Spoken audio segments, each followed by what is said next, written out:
Habaderi, Servus und herzlich willkommen, meine sehr verehrten Damen und Herren, zur knackfrischen Gewinnerverkündung vom Zuckerbrot und Peitsche Festival Tickets. Die 2 Tickets werden wir da oben verlassen. Und zwar ist jetzt folgendermaßen hier die kreativen Kommentare, die jetzt hier kommentiert habt. Und der Reise hat sich einen ausgesucht und ich habe mir einen ausgesucht.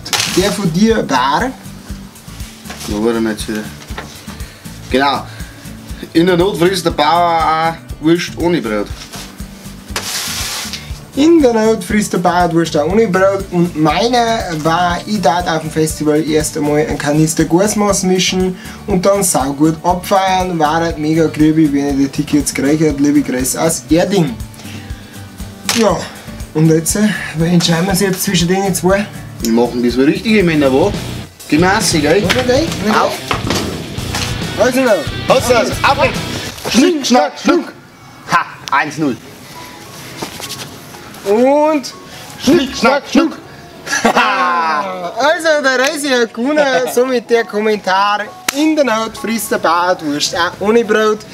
Herzlichen Glückwunsch, mir Viel Spaß! ich schreibe dir mal an oder du schreibst mir an, wenn du Facebook hast, schreib mir auf der Facebook-Seite. Und dann kriegst du die Tickets von uns. Wir wünschen dir viel Spaß am Zuckerbrot und Peitsche Festival und such dir einen schönen Gruß von uns. Sauf nicht zu, dass du wieder haben findest, auf Erding. Kannst du ja auch einen Nein, das war Kanister. nicht der aus Erding. Nein, Fuck! sorry, der ist Erding. Ja. Ja, der ist schuld. Und wir sehen uns am Dienstag bei einer knackfrischen Ausgabe. Bayerisch für Anfänger. Servus, Habaderi und Mach's seid gut. freundlich.